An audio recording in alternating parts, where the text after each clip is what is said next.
Hi, I'm Mimi Gonzalez, and you're watching Out at the Center.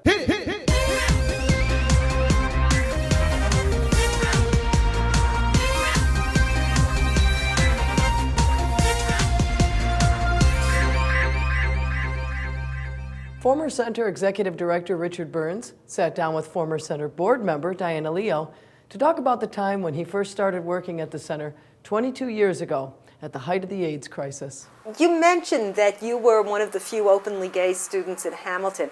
What enabled you so early on to be so open and so, I'm assuming, comfortable?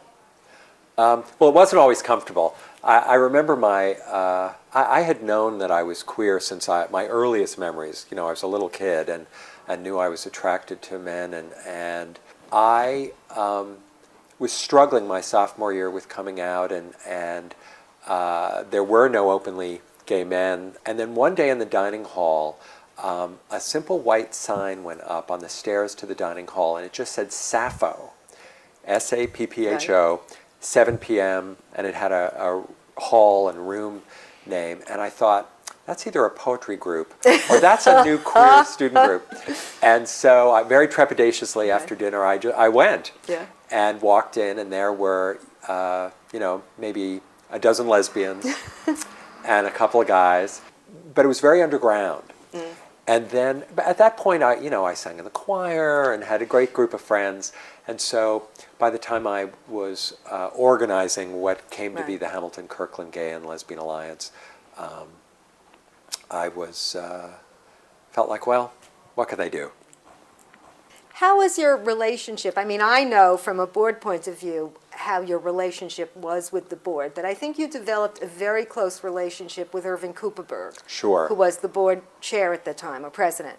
Can you talk a little bit more about that? Irving was the president of the board when I came on board in '86, and the board met every week at that point, every Monday night. Do you remember where the board met? Well, at one time it met in the main office. Right.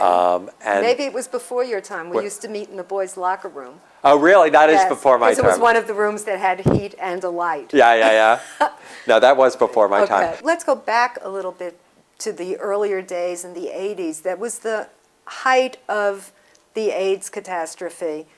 I personally remember people would come on the board, they'd get sick, they'd die. Yeah. Can you talk about what that did to you as a leader and to the community? For many people, there was the belief that an AIDS diagnosis was a death sentence. And we all were constantly going to funerals, spending time in hospitals with friends and lovers, and it was almost like opera, but it was real life. I mean, there was that heightened sense of emotion and sadness and of being a community at war. It was a terrible time, but at the same time, our community in many ways was at its best. Gay men and lesbians really operated separately and really came together, both around activism to demand a better response from government and from our culture around AIDS, and to care for one another and to build our community's institutions, the infrastructure of our movement and our social service sector. But the funerals and the loss made all of us sad, and certainly affected me. I think because I got to know so many people in the community as the center's executive director, I was asked to speak at many memorial services, often by people while they were in their hospital bed. They would say, will you speak at my service? And of course I would say yes. And some of these services were in churches, some of them were here at the center. And it did change the way that you went through life.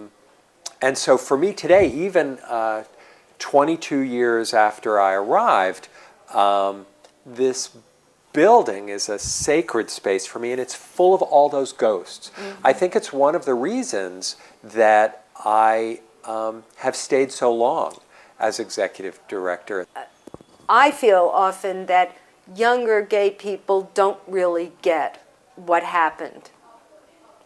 Do you have that sense, or do you think it's you know, it's I think that is true, but I also think that's just generational. I mean, it's hard for us, you know, if we talk to Herb Cohn and Yeah, Danny Cook yeah. about what it was like to meet each other at a dinner Yes. party in 1961, Yes. and how that's 8 years before the Stonewall riots, Right. and what life was like, Yes. and how underground it was for gay people. no, I think you're right. I think it's hard for us to imagine that, Yeah. and so it makes sense that a 25-year-old gay man today would find it hard to understand what it was like to be an adult and a sexually active gay Right. man or lesbian when AIDS happened and when it was called GRID. Do you ever sometimes feel like, you know, I'm sick of this whole thing, I'm just, you know, leave me alone, I want to go live on a desert island?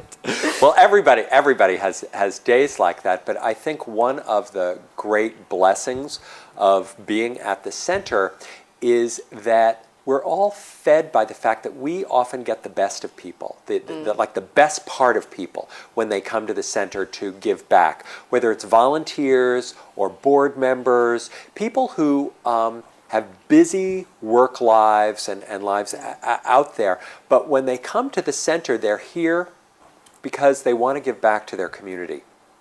And that is a moment when someone is at their best. Do you have like one thing that you look back on and feel like this was my darkest hour or my biggest challenge? Well, I think the darkest hours would have had to have been when so many people were dying. Yeah.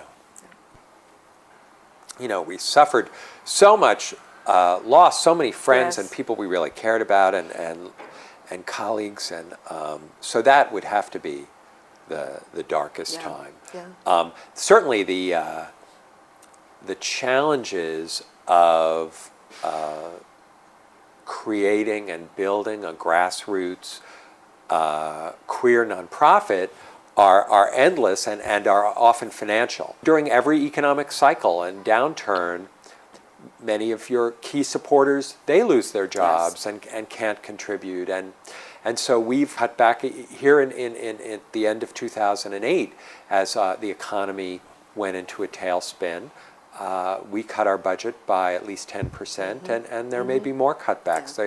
Indeed, and that's what we have to do as stewards of this trust. Talk about where you're going now. What's the next challenge? Well, I'm very excited that I'm joining the Arcus Foundation as their Chief Operating Officer in March of 2009. And I think of Arcus as another kind of progressive, queer social justice, environmental engine. And so it all makes sense, this path Fabulous. for me. That's fabulous.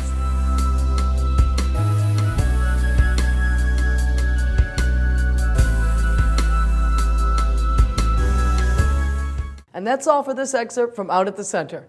If you want to see the full show, check it out on our website at gaycenter.org/out.